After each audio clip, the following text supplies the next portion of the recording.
obviously be careful after listening to Dave and Leland. When you get behind the wheel this morning, the weather caused some crashes overnight, including this one at Haynes Street and Baptist World Center Drive. A driver slammed into a utility pole here, and NES crews came out to clean up all that mess. And our Matthew Torres has been keeping an eye on the road conditions for us this morning. Boy, he's been out since early this morning. Matthew, we appreciate all the coverage this morning. Tell us how things are looking where you are. I know you're at Rutherford County right now.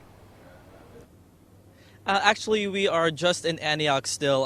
Amy, we are here on Old Hickory Boulevard near Owen Drive. Another accident involving a utility pole. Let me step aside here. The record just arrived a few minutes ago. They have already put the car, they're getting ready to put in the bed and get it out of there. As you can see right now, Old Hickory Boulevard, both lanes are blocked off once again as they are getting ready to remove this car. So make sure anyone living around this area, if you are planning to leave, just Go out with caution if you have to drive down Old Hickory Boulevard to get to Interstate 24, again, near the Davidson-Rutherford County line. From what we were told, the driver lost control, crashed into this pole, and right now it's still dangling. However, NES crews have done some patchwork and will come back here later today to, of course, complete the repairs. So traffic right now is really starting to pick up once again. We even see some salt trucks now in the traffic too. So it's been a snowy morning. It is still snowing, even though it's very light snow. So right now there are some slick spots on the side. That is something to really be cautious about. So we'll keep an eye out on this. We'll have another update coming up in the next half hour. Reporting live in Antioch, Matthew Torres, News Channel 5. All right, thanks so much, Matthew. And breaking news right now, a man is dead after a violent home invasion overnight. Kimberly Davis is live at the very latest on what happened. Kimberly, police are searching for 2 people, right? Shannon, good morning. Yes, 2 suspects are still on the run at this hour, and we're learning more information about a violent home invasion that left 1 man dead. Police are telling us this may have been a setup. Now, we're told this all happened just before 1 o'clock this morning on the 3200 block of Curtis Street, just north of Nashville. We're told 2 men came inside and began to fire several shots. One of those bullets struck the victim in the torso. Police believe the bullet may have pierced his heart. The victim died here on the scene. Police say 5 people were inside at the time of the home invasion, and at this hour, it is not clear if those people even live in that residence. Back here live, police are telling us all 5 are currently being questioned at the North Police Precinct.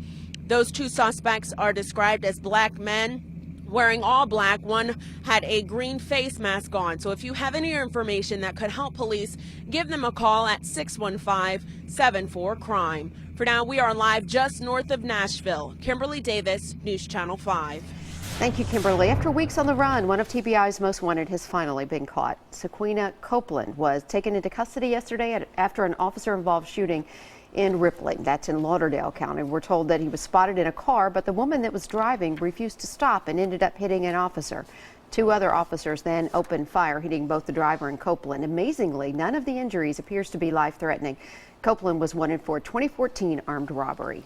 A suspected drug dealer ends up behind bars after a bizarre arrest. Metro detectives say they were surveying Muhammad Al-Kafai yesterday when they spotted him selling drugs outside his Dowdy Drive home. When the 23-year-old noticed the detective's unmarked car, he apparently fired several gunshots into the air. Al-Kafai was quickly arrested and is now facing a long list of charges, including assault on a police officer. And a possible break in the disappearance of a 13-year-old girl more than a decade ago. So take a look at your screen. Metro detectives say this man, only known as Juan, is a person of interest in the Tabitha Tudors case. Tabitha vanished while on her way to school in East Nashville back in 2003. Investigators say Juan was 19 years old at the time and may have known Tabitha. He drove a 1987 red Honda Prelude. And here is another look at Juan. If you know who he is, call Crime Stoppers, 615-74-CRIME. A suspected drunk driver ends up in handcuffs after a crash in Williamson County. Franklin police arrested Nicholas Yarbrough Monday night after he slammed into a tree on Alexander Drive. The 23-year-old is now charged with DUI and having no insurance. Presidential hopefuls have their eyes on South Carolina this morning following last night's New Hampshire primary. Voters handed victory to Donald Trump, who had 35% of the votes. Ohio Governor John Kasich finished in a surprising second. And on the Democratic side, Bernie Sanders defeated Hillary Clinton with 60% of the votes. Sanders is the first Jewish candidate ever to win a presidential primary. Early voting begins this morning right here in Tennessee. When and what time you can cast your ballot varies by county. We have all the details on newschannel5.com. By the way, Tennessee's primary is March 1st.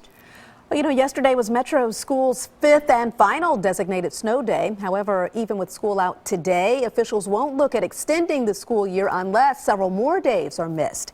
That's because there are a number of snow days and then makeup days already built into the school year's calendar. It's not until students miss a dozen or more school days that officials will extend the school year. While Metro has 5 scheduled snow days, each district is different. For example, Williamson County Schools has 10 days set aside for snow days like today.